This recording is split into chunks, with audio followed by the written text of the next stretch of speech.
Salut, j'espère que vous allez bien. Moi, c'est Mohamed. Bienvenue dans ce nouveau concept de podcast. J'inspire et J'inspire. Donc moi c'est Willan et je vous laisse nous suivre pour ce premier épisode. c'est parti. Aujourd'hui, dans ce nouvel épisode, nous allons recevoir un invité spécial, Abdou, président d'une association sénégalaise. Et dans ce premier épisode, nous allons voir les défis et les opportunités des étudiants sénégalais en France. Salut Abdou, j'espère que tu vas bien. Merci de prendre le temps de venir discuter avec nous. Donc tout d'abord, peux-tu te présenter et nous dire ton rôle au sein de l'UESSF, c'est ça? Ouais. Ok.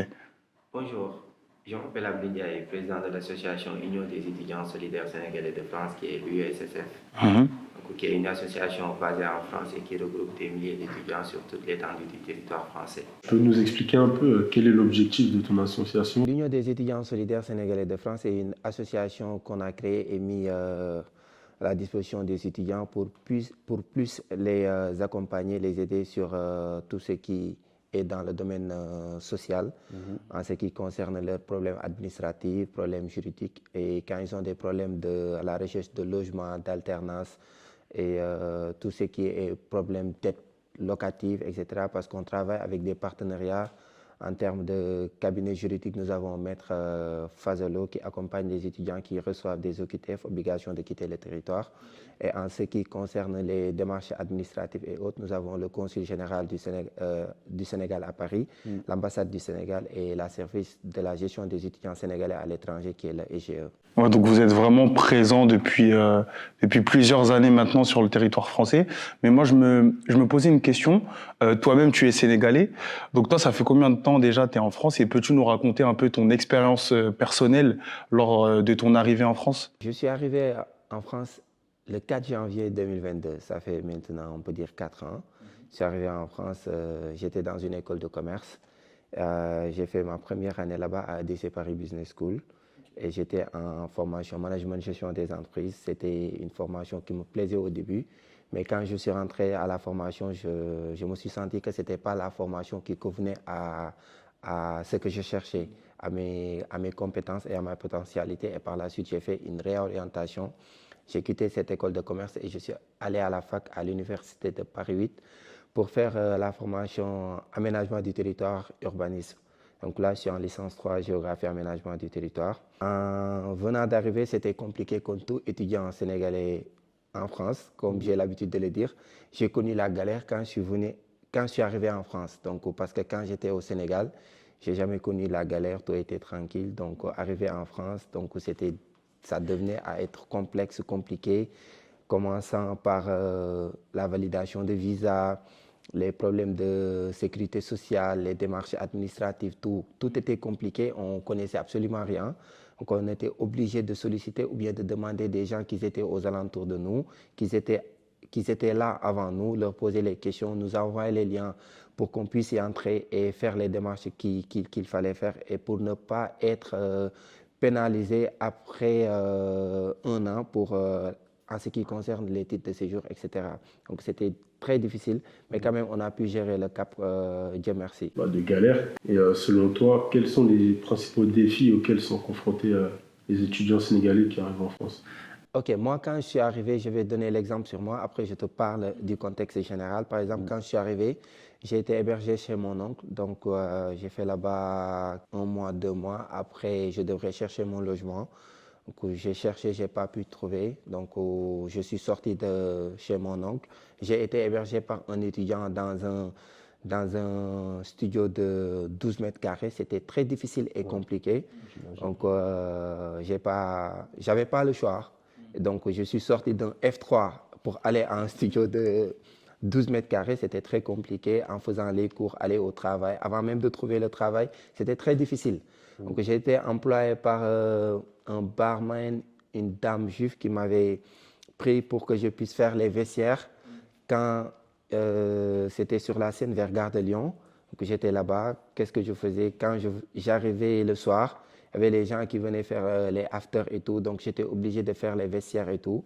Et on me payait 8 euros à l'heure, je ne comprenais rien. Et on me le donnait, je me disais, à la fin de la journée, quand je terminais, on me donnait 100 euros, je pensais que j'avais tout. Mais c'est après que j'ai pu comprendre vraiment qu'est-ce que ça a été. J'ai fait ce travail pendant 1 mois Et à chaque fois, je quittais le travail à 11h, je partais au Daïra Mouride, vu que je suis Mouride. Donc, on parlait des Khassaïd, de tout ce qui est lire le Coran et tout. Je me disais, je quitte la boîte et je pars dans des trucs religieux et tout. C'est des choses qui ne collent pas à ma culture, c'est des choses qui ne collent pas à ma personne et tout. Et par la suite, je me suis retiré. Juste au moment de me retirer, j'ai été pris dans un restaurant qui s'appelle New School Tacos à la place de Clichy. J'ai commencé à travailler là-bas et j'ai commencé à recevoir des salaires très bien et tout. Je l'ai fait et par la suite, je suis tombé sur Lidl. J'ai travaillé à Lidl comme équipier polyvalent. J'ai travaillé là-bas comme étant caissier au Lidl de Nanterre, comme tous les étudiants. Mais en gros, arriver en France, ce n'est pas quelque chose qui est facile. Quand tu arrives, tu galères. Commençant par les problèmes administratifs, commençant par l'intégration, commençant par l'insertion professionnelle. Il y a la barrière de Bah langue. oui, parce que, mais juste la langue, ça va. Mais le problème, ce n'est pas le truc de la langue. Parce qu'au Sénégal, quand tu as le bac, on parle la langue française au Sénégal. Mais quand tu viens d'arriver, le problème, c'est l'accent. Parce que quand tu parles le français, tu ne le parles pas comme les gens qui sont nés ici. Donc, tu n'articules pas les choses, etc. Tu le parles comme tu étais au Sénégal et tout. Et les gens, quand ils te voient, ils savent déjà que tu viens du bled.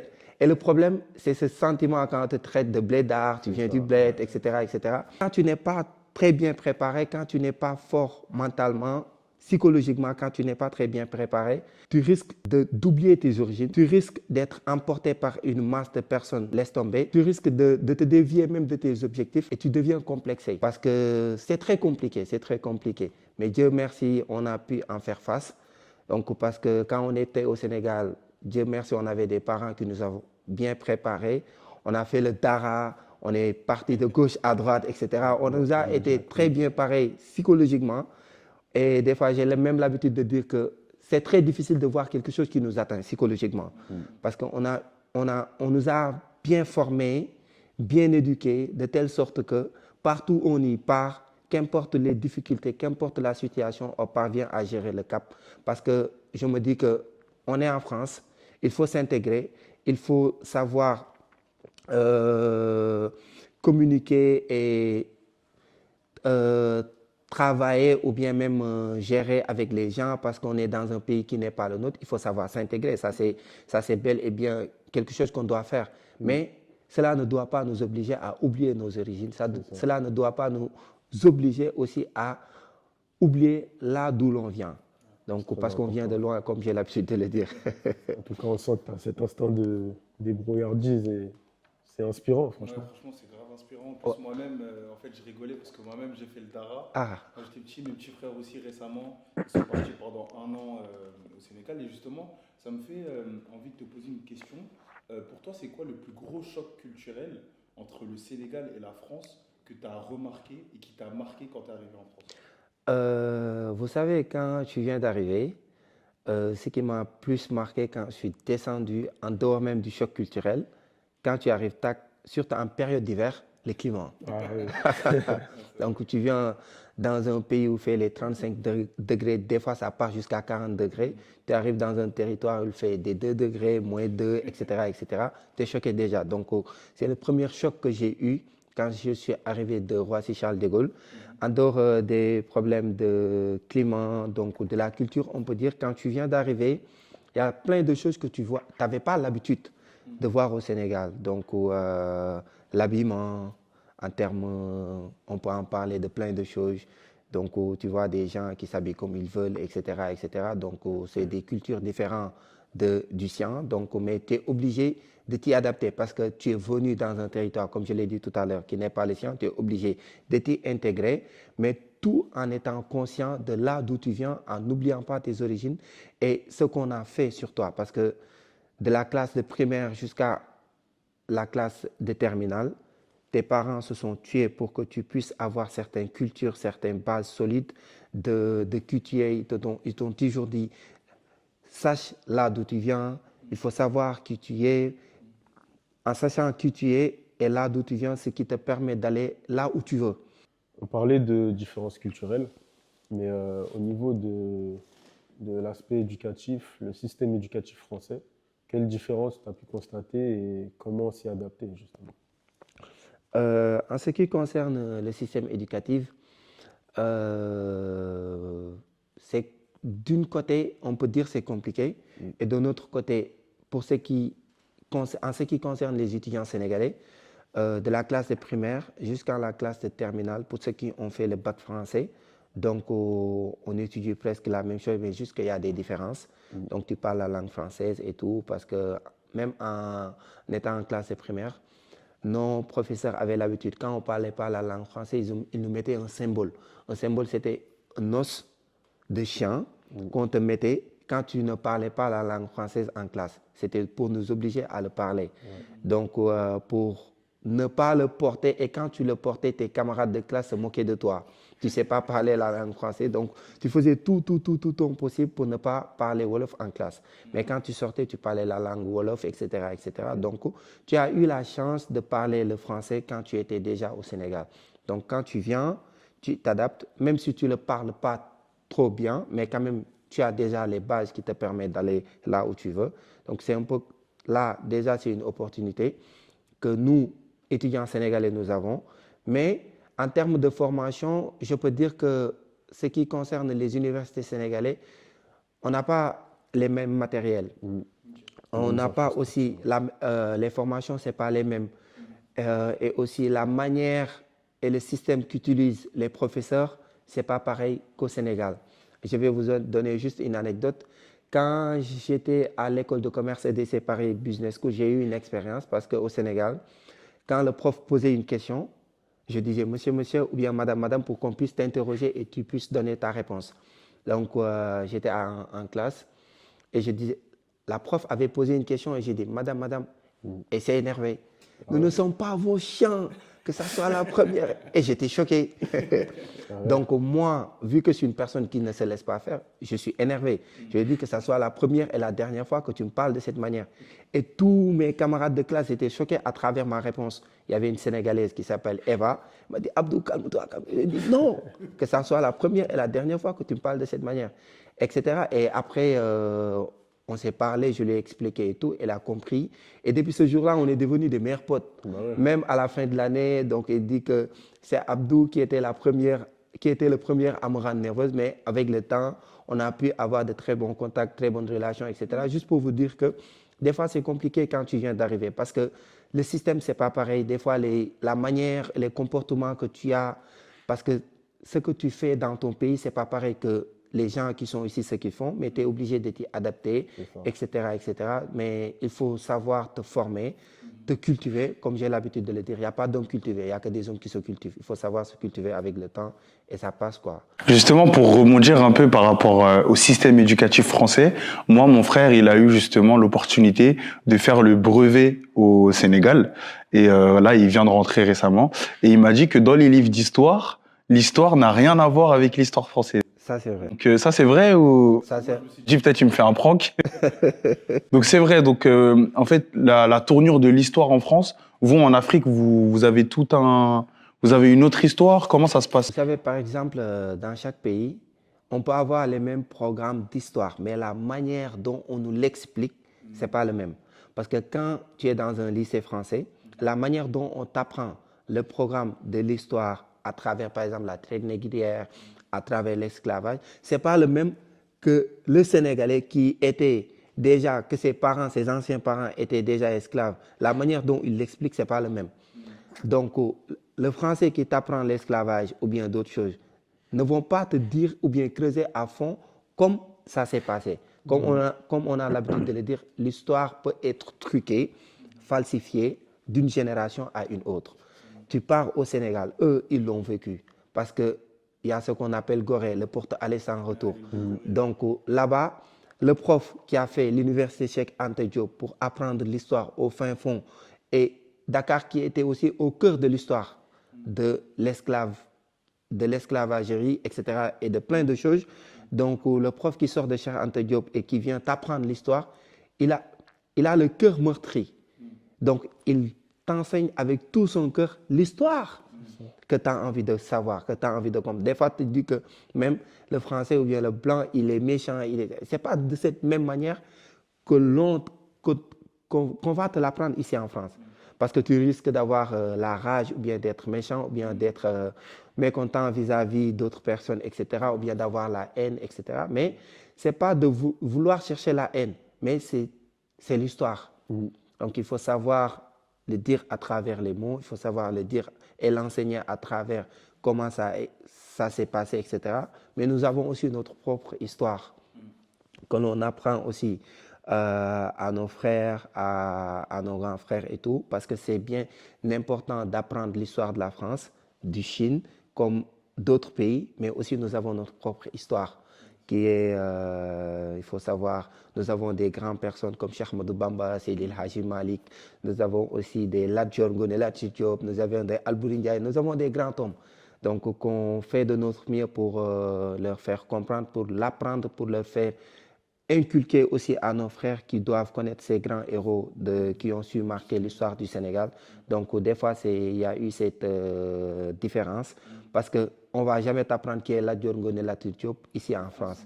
Et pourtant, Charles de Gaulle, Dagobert. ouais, exactement. On ne va pas t'apprendre qui est El Hadji Omar Foutiyou Tall, donc qui a fait la bataille avec les Français et qui a disparu dans les falaises de Bandiagara. On ne va pas t'apprendre qui est Cheikh Ahmadou Bamba Khadim Rassoul, qui a su faire la résistance avec les Français. Donc on ne va pas t'apprendre qui est Lat Dior Ngoné Latyr Diop, qui a su faire la bataille avec les Français jusqu'à Desclés, etc. Donc il y a plein de choses qu'on ne va pas nous apprendre ici. Donc voilà quoi. Donc chaque personne et chaque pays prône son histoire. Et pour le cas du Sénégal, on essaie de faire le même et on demande et on sollicite aussi au nouveau gouvernement d'augmenter cette chance-là à pouvoir permettre à cette jeunesse de comprendre et de savoir et de connaître nos vrais héros. Ouais. Donc, pour revenir sur ton association, l'UESSF, c'est bien ça. Tu m'as dit que vous aviez 2000 adhérents. Nous avons plus de 1500 étudiants qui sont adhérents. Donc c'est une organisation vraiment importante en France. Et tu peux nous expliquer comment la solidarité entre étudiants peut l'aider à surmonter tous les défis qui sont liés à ton association? Que l'Union des étudiants solidaires sénégalais de France a été créée en février 2024. Donc quand je l'ai créée, parce que j'ai ressenti un manque que les étudiants sénégalais qu'ils ont ici en France. Malgré il y avait déjà de l'existence d'autres associations qui étaient déjà présentes sur le territoire. Mais quand j'étais dans une école de commerce, il y avait des Sénégalais, mais il y avait 3 Sénégalais qui étaient dans cette école de commerce. Donc je n'avais pas la possibilité d'intégrer des associations ici à Paris, etc. Parce que la majeure partie des associations d'étudiants sénégalais sont basées dans les universités. L'Université de Paris-Créteil, l'Université de Paris-Nanterre, l'Université de Paris-Sorbonne. Et il y a des milliers d'autres étudiants qui sont dans les écoles de commerce, écoles d'ingénieurs et écoles même juridiques. Donc, et du fait de leur minorité, ils n'ont pas la possibilité de créer des associations, de se regrouper, de se partager des informations et d'avoir des journées d'intégration pour se rappeler de leur culture, de là d'où ils viennent, etc., etc. Donc, c'est à travers ça que j'ai pris l'initiative de créer une association.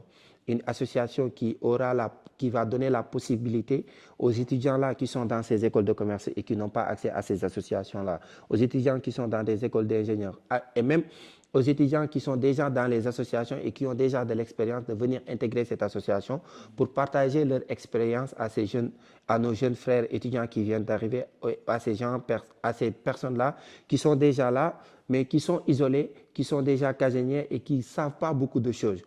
Et quand ils ont des problèmes, ils ont des questions à poser, ils ont des problèmes administratifs, ils rencontrent des problèmes d'OQTF, ils ont des problèmes à travers le cycle, ils ont besoin d'informations à travers des recherches d'alternance, de stages, etc., qu'ils viennent envers nous pour qu'on puisse leur aider.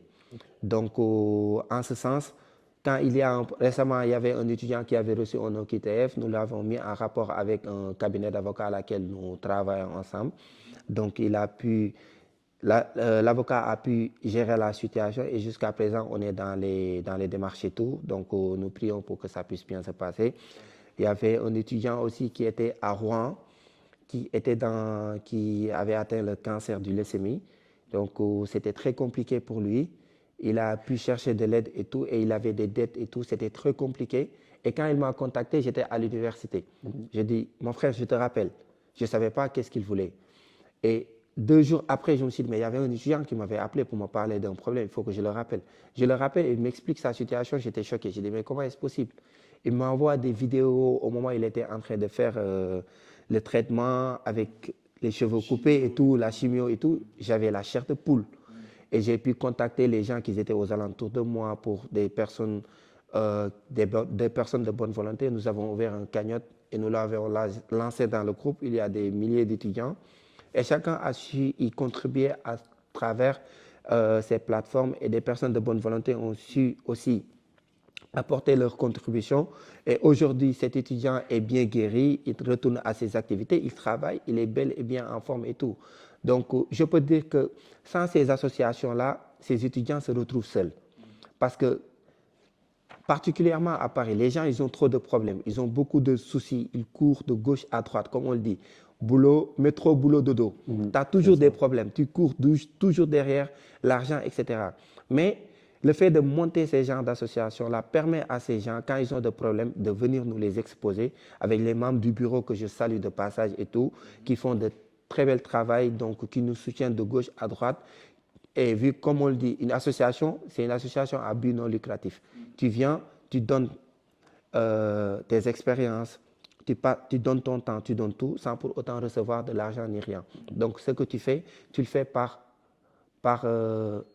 passion, tu le fais aussi par ton... Pour vraiment aider son... Pour aider, exactement. C'est une mission pour toi, en fait. Exactement. Donc, je leur remercie autant possible à travers cette émission que vous m'offrez aujourd'hui. Donc, l'occasion de leur remercier et le travail qu'ils font, vraiment, je leur remercie du fond du cœur. Et voilà quoi. C'est très compliqué pour certains étudiants. Mais quand même, comme j'ai l'habitude de le dire, l'association a des limites. Tu as des possibilités, tu fais ton mieux. Mais quand même, tu as des limites. Mais je me dis qu'à chaque limite que tu as, il y a une structure ou bien des personnes. Là où tu te limites, c'est là-bas aussi que ces personnes-là, leur force ou bien leur pouvoir se débute. Donc, quand on a des limites, on peut avoir les services consulaires, le consulat, l'ambassade du Sénégal et le service de la gestion des étudiants sénégalais, la direction des bourses, qu'on part leur solliciter, leur exposer des problèmes. Eux aussi qui font un travail remarquable que nous leur remercions aussi de passage à travers cette émission, vraiment.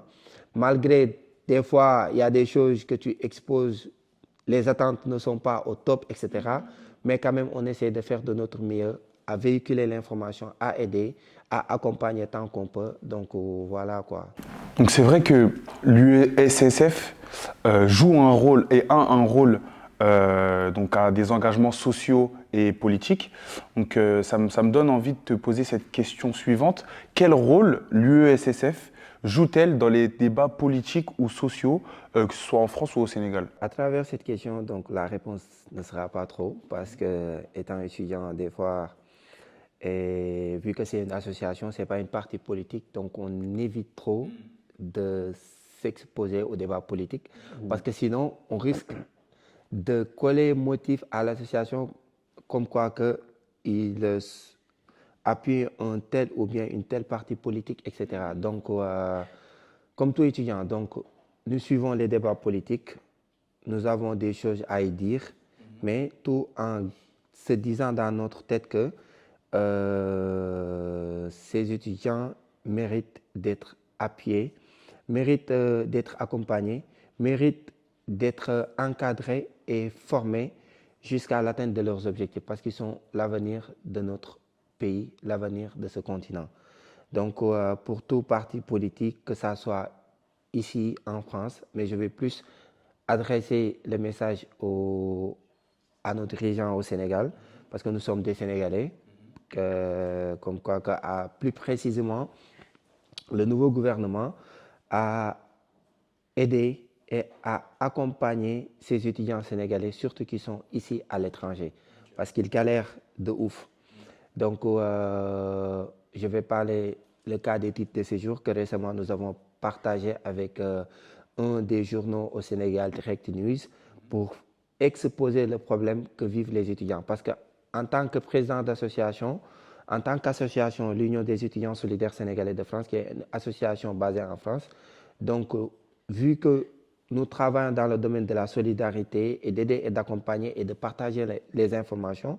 Donc, nous adressons un message au président de la République, au ministre des Affaires étrangères du Sénégal, au ministre de l'Enseignement supérieur qui nous avait reçus pas longtemps. Donc, à lui envoyer aussi un message comme quoi que les étudiants sénégalais ici en France, ils galèrent. À travers les titres de séjour, l'exemple, quand tu viens en France, tu as un visa de 1 an. Et quand ça termine, tu as un titre de séjour qui est valable des fois 1 an, des fois 2 ans. Et ça, c'est très compliqué. Imagine, tu fais tes études. Et à chaque fois, tu dois faire un renouvellement. Ça, c'est une pression que des fois, tu n'arrives même pas à supporter. Sans compter la pression et le stress de tes études. La pression et le stress du domaine de travail, là où tu travailles, etc. C'est très, très, très compliqué. Donc, tout ça, tu le cumules. Des fois, il y a certaines personnes même qui se tombent dans des situations de dépression, qui te contactent, qui te disent que, président, là, on rencontre telle difficulté, tel problème, etc., etc. Et toi, tu ne peux que donner des conseils, tu ne peux que leur montrer le chemin à laquelle ils doivent prendre, mais tu n'as pas la solution exacte pour solutionner leurs problèmes. Ceux qui peuvent solutionner les problèmes, on peut dire en amont, c'est l'État français. Et aussi, le Sénégal, il peut faire quelque chose en termes de relations diplomatiques entre le Sénégal et la France. Parce que nous avons toujours eu de très bonnes relations. À travers notre diplomatie, nous pouvons tisser ou bien faire de telle sorte que ces étudiants-là puissent être en situation tranquille. Comme par exemple, tu es venu pour une licence de 3 ans. On te donne un titre de séjour de 3 ans. Au moins, tu puisses te concentrer sur tes études comme ça se doit.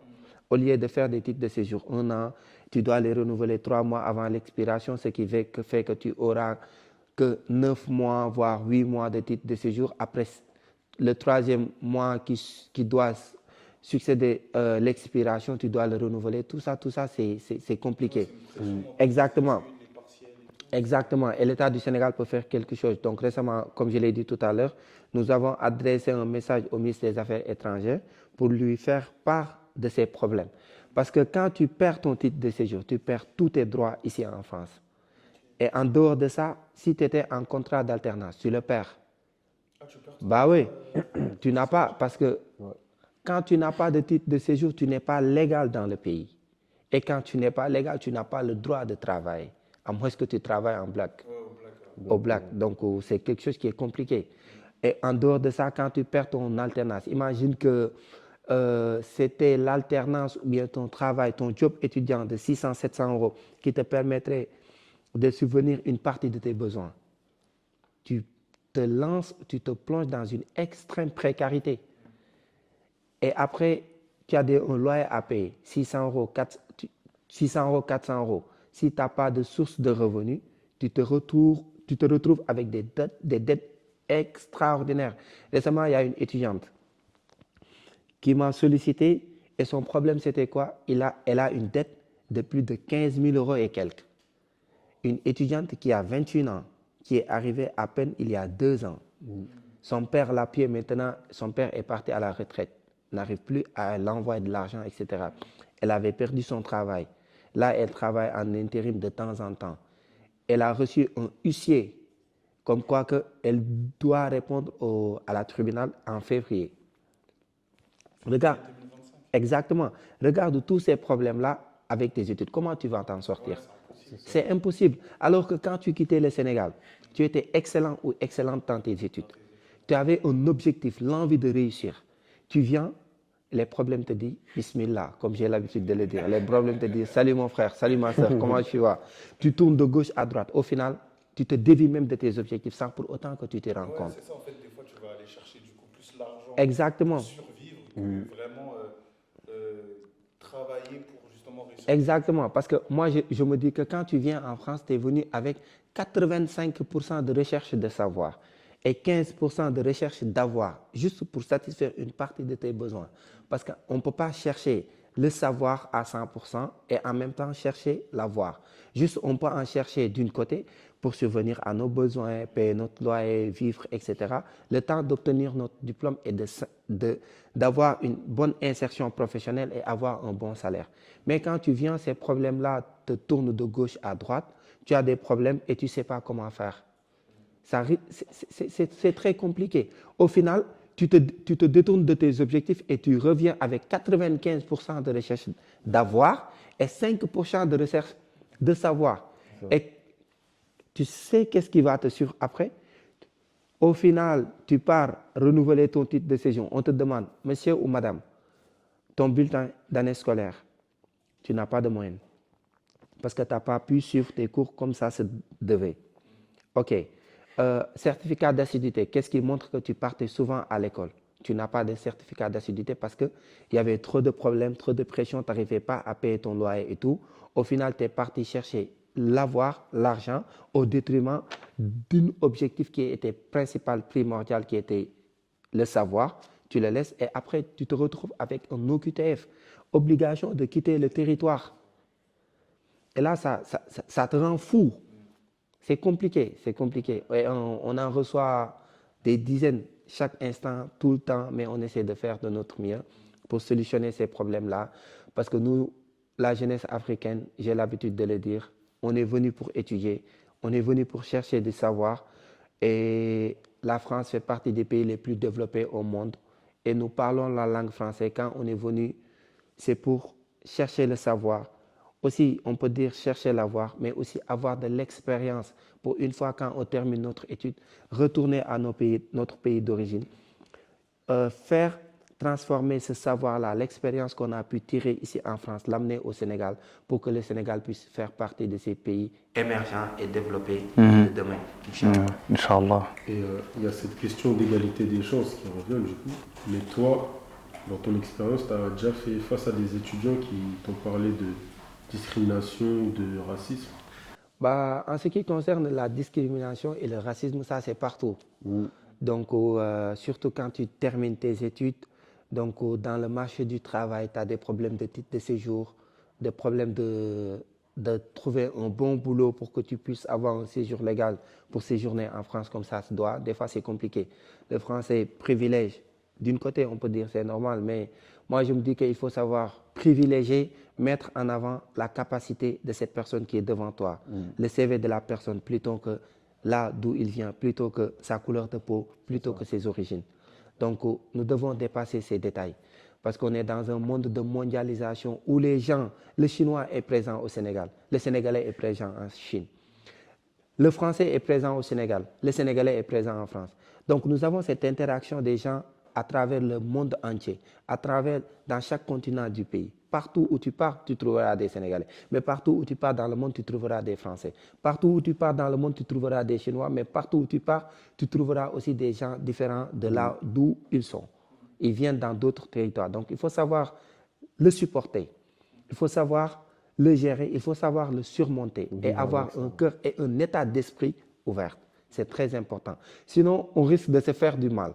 Parce que quand tu es raciste, quand tu es dans ce genre d'idées, etc., tu risques de te faire du mal toi-même parce que tu pars dans une structure, dans une entreprise, tu trouves un Sénégalais qui gère ou bien qui pilote l'entreprise parce qu'il a plus d'expérience que toi.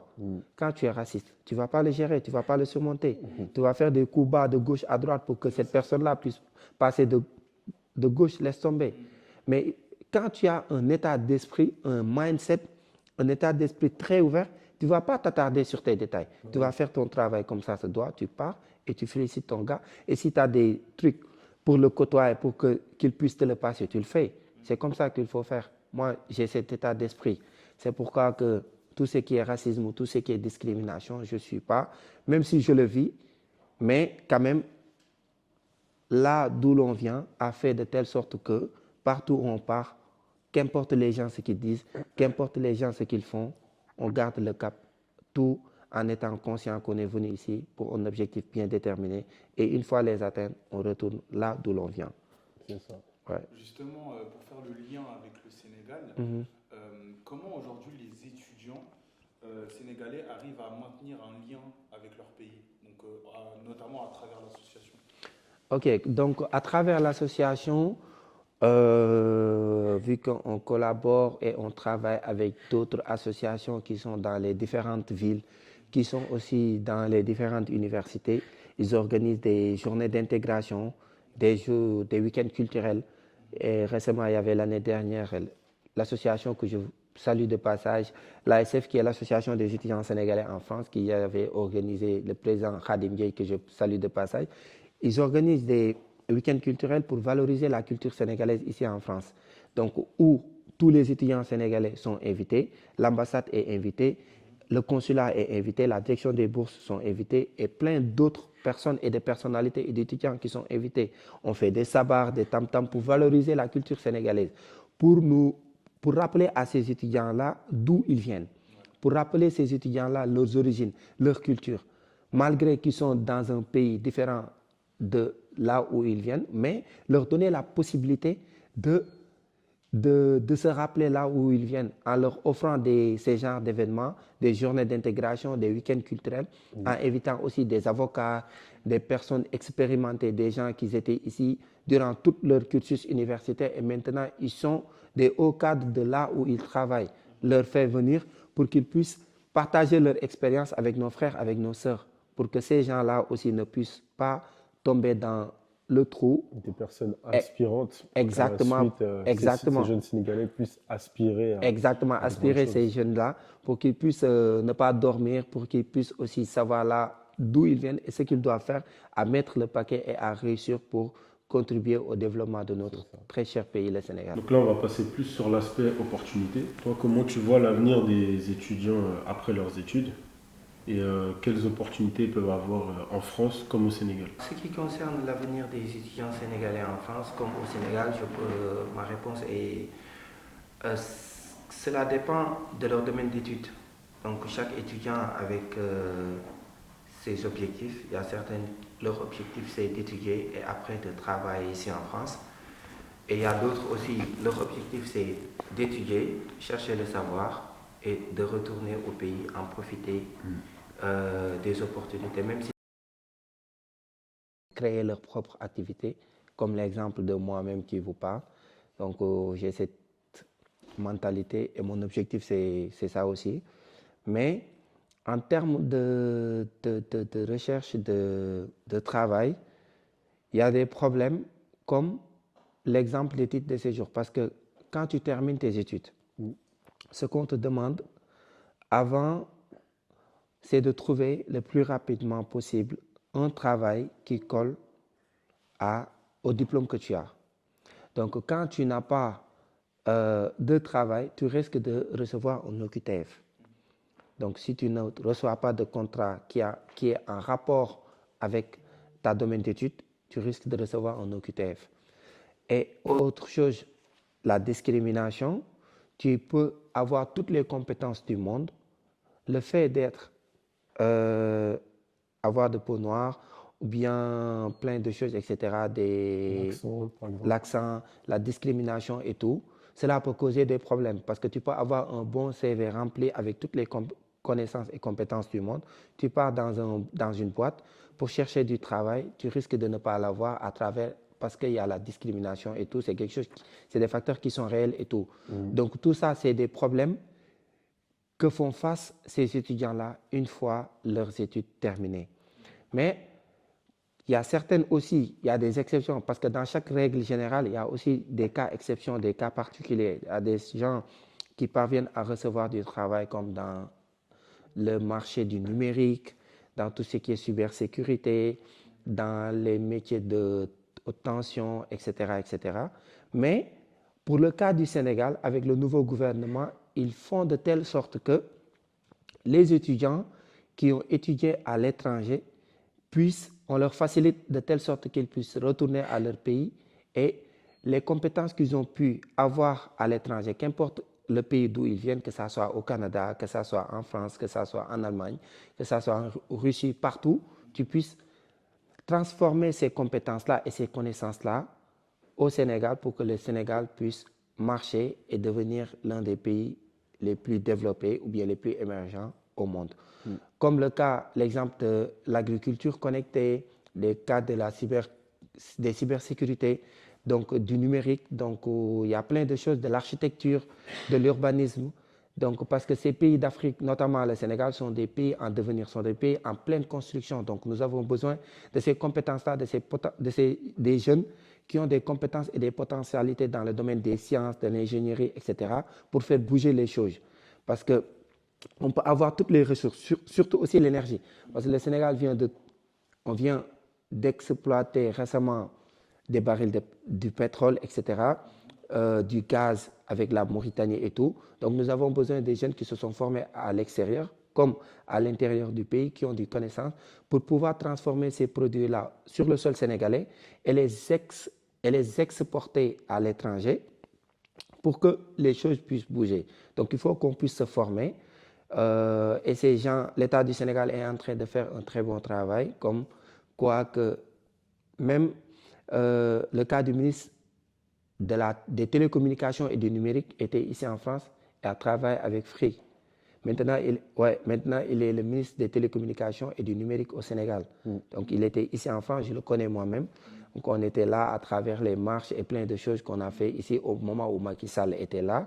Donc, il était aussi député du diaspora. Maintenant, tout ça montre que l'État est en train de faire de telle sorte que ces jeunes qui sont étudiés, qui sont à l'étranger, leur donner l'opportunité et l'occasion de venir dans leur territoire et faire valoriser leur expérience et leur cursus universitaire. Justement, y a-t-il des initiatives entrepreneuriales donc qui peuvent être mises en place justement par les étudiants une fois qu'ils ont fini leurs études? Et est-ce que l'association met en place des actions pour aider justement ces étudiants étrangers sénégalais à entreprendre, que ce soit en France ou au Sénégal? En ce qui concerne le domaine de l'entrepreneuriat, il n'y a pas longtemps, j'étais en train de parler avec une collaboratrice, d'ailleurs, qui fait partie même du pôle administratif de l'association, que je salue de passage, mademoiselle Ami Kobar. Elle-même, elle était en train de monter quelque chose à travers, pour donner la possibilité aux étudiants et même d'autres personnes qui ne sont pas des étudiants, qui ont terminé leur cursus, leur donner la possibilité d'investir dans des secteurs bien déterminés pour pouvoir investir au Sénégal et avoir des retours positifs. Et ils ont essayé de voir l'ambassade sortant parce que M. Maguette, qui était ambassadeur du Sénégal en France, vient d'être changé. Donc, ils ont essayé de voir les autorités et les appuis qu'elles peuvent recevoir de gauche à droite pour pouvoir valoriser ce projet. Mais il est toujours en cours de discussion, d'échange, etc. Mais le jour qu'il aboutira, cela pourrait être vraiment une opportunité pour tous les étudiants, pour tous les gens qui ont pu étudier ou bien qui ont déjà terminé leurs études et qui cherchent du travail et qui veulent investir, etc., etc. Et autre chose, il y a aussi des étudiants aussi qui travaillent, mais en gardant de l'argent de l'autre côté pour pouvoir investir au Sénégal dans le domaine de l'agriculture, dans le domaine de l'élevage, dans le domaine du bâtiment, etc., etc. Donc, il y a plein de choses que les gens essayent de faire. Et aussi, il y a FONSIS et aussi la DER que l'État du Sénégal a mis en place pour pouvoir financer ces jeunes-là qui ont des projets pour le Sénégal, de pouvoir les financer pour que ces projets-là puissent être aboutis dans l'intérêt de nous, dans notre intérêt et dans l'intérêt aussi des Sénégalais, pour tout un chacun, partout où se trouvent les Sénégalais. Ok, merci pour ta réponse. Et on va parler de vision. Dans les 5-10 prochaines années à venir, quelle vision as-tu pour l'association et comment imagines-tu la place des Sénégalais en France, des étudiants sénégalais en France? Comme je vais vous le dire, dans les 5 ou 10 ans, je vois tout un chacun de nous d'être de grands hommes. Parce que d'après les chiffres de Campus France, il y a plus de 17 000 étudiants sénégalais qui sont présents sur le territoire français pour 2023 et 2024, soit 37% d'augmentation pour l'année passée. Donc, il y a une forte présence de la communauté sénégalaise en France, notamment dans la communauté des étudiants, etc. Donc, et pour les 5 ans et 10 ans, j'attends pour à ce que, je ne vais même pas dire j'attends, mais je vois pour à tout un chacun des étudiants de réussir leurs études, parce que déjà 5 ans, c'est équivalent à un diplôme de master, de réussir leurs études et d'être les leaders parmi lesquels, dans leur domaine d'activité ou bien dans les études à laquelle ils ont fait, d'être les leaders de ces domaines et de faire aussi valoriser leurs compétences ou bien l'expérience qu'ils ont, de retourner au pays, même s'il y a le problème de salaire. Parce que des fois, on s'attarde trop sur les 1500, les 2000, les 2500 que tu reçois ici en France, plutôt que les 500 000 que tu reçois au Sénégal. Tu peux recevoir 500 000, 600 000 au Sénégal et recevoir 2500 ici en France et tu ne vis pas bien ici. Donc là-bas, déjà, la vie que tu as une vie tranquille, paisible, sociale, avec la famille et tout. Moi, je pense que ça, c'est un trésor. C'est ce que rêve tout un chacun. Tu peux avoir des milliards, des millions et tout, et tu n'as pas une vie sociale tranquille. C'est compliqué. Donc, il faut savoir valoriser les compétences que nous avons cueillies ici en France, l'amener au Sénégal pour faire bouger les choses de manière tranquille. Petit à petit, l'oiseau fait son nid en n'étant pas pressé, vu qu'on est des jeunes, et l'avenir est largement devant nous. Dès qu'on termine et qu'on en profite de 2 ans, 3 ans d'expérience professionnelle, prenons nos bagages, retournons au Sénégal, faisons partie de ces gens qui vont faire bouger les choses et à écrire l'histoire. Comme a l'habitude de le dire Macron, il dit qu'il faut qu'on fasse partie de ces gens qui vont écrire l'histoire, mais pas les gens qui vont lire l'histoire des autres. Donc il faut savoir se battre, transformer les choses pour faire partie des gens qui vont écrire l'histoire, mais pas les gens qui vont lire l'histoire des autres. Donc c'est ce que je dis et le message que je passe à tous les étudiants sénégalais. Et justement, quel conseil, toi, tu donnerais à un jeune Sénégalais qui vit au Sénégal et qui rêve de venir en France? Quel conseil tu lui donnerais? Je vais lui dire l'exemple à moi que je vais leur donner. Le président actuel, M. Bassirou Diomaye Faye, qui est le président de la République du Sénégal, il n'a jamais fait d'études à l'étranger. Tout son parcours, il l'a fait au Sénégal. Il était directeur général des impôts et domaines et tout. Donc, il s'est battu pour son pays. Aujourd'hui, il est devenu président de la République du Sénégal au sein de son pays. Ça ne veut pas dire qu'on a fait des études à l'étranger, dans un autre pays, qu'on va être le meilleur, etc. etc. C'est bien des fois de sortir quand on est jeune. C'est bien d'apprendre de nouvelles choses. C'est bien d'apprendre de nouvelles cultures. C'est bien de rencontrer de nouvelles personnes parce que cela nous donne une ouverture d'esprit. Mais on peut rester chez soi, avoir une ouverture d'esprit. Comme on peut sortir, avoir une ouverture d'esprit. Tout dépend de la personne. Tout dépend de la façon de voir les choses de la personne. Parce que, comme je l'ai dit tout à l'heure, il n'y a pas d'hommes cultivés, il n'y a que des hommes qui se cultivent. Tu peux être au Sénégal te cultiver, comme tu peux être en France te cultiver, dans le domaine social, dans le domaine des cultures, dans le domaine professionnel, dans le domaine des études, etc. Donc, croyons en nous, on peut rester au Sénégal, étudier et réussir et faire partie de ces 10% qui dictent les lois du monde et qui gouvernent le monde tout entier. On peut aussi sortir et ne rien avoir. Il y a beaucoup de Sénégalais, beaucoup d'étrangers qui sont ici en France. Quand ils venaient, ils étaient remplis d'ambition, remplis de rêves. Mais dès qu'ils sont venus, à travers des problèmes, à travers de mauvaises fréquentations, à travers une mentalité faible, etc., ils se sont plongés dans un trou et jusqu'à présent, ils ne se sont jamais relevés. Comme l'a dit Youssou Ndour dans l'une de ses chansons, Mouni, bitim rew bari na ñoo xamanteni dootuñu gisati seeni mbokk. Il y a beaucoup de gens qui sont ici à l'étranger et ils se sont perdus à jamais. Et jamais au plus grand jour, jamais ils ne reverront leur famille, leurs enfants. Et ça, c'est une perte. S'ils étaient dans leur pays d'origine, jamais cela ne va leur arriver.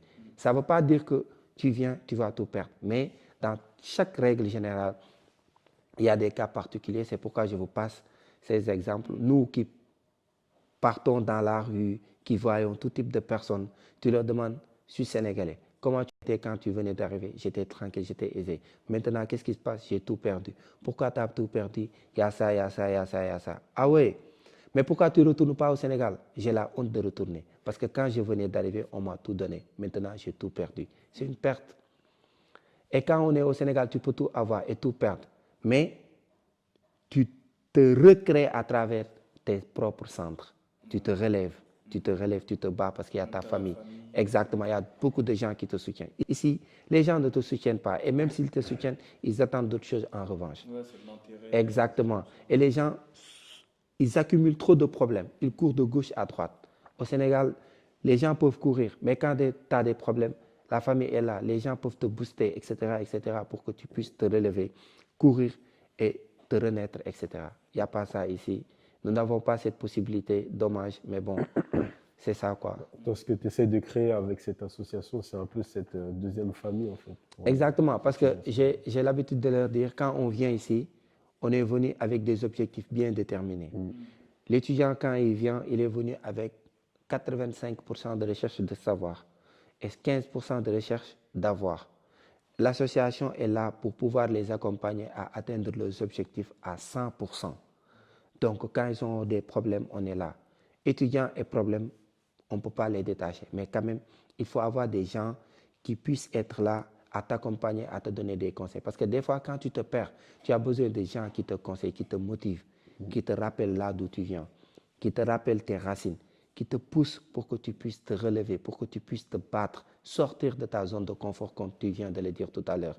Donc, c'est très important. Et quand nous n'avons pas ce genre de chance, des gens qui nous boostent, qui nous motivent, qui nous rappellent d'où l'on vient, ça risque d'être compliqué, on risque de se perdre de chemin et on risque de perdre nos objectifs et de perdre tout. Et quand on perd tout, on perd nos familles. Et tout investissement que nos familles avaient fait sur nous, on risque de le perdre et ça tombe dans zéro. Pour finir, est-ce que tu as un message d'espoir à adresser à cette jeunesse sénégalaise et pour leur donner un peu de positivité et d'ambition? Le message que je veux passer aux étudiants sénégalais, aux mêmes étudiants africains, parce qu'il n'y a pas que les Sénégalais qui sont présents en France, à la jeunesse africaine, c'est de croire en nous.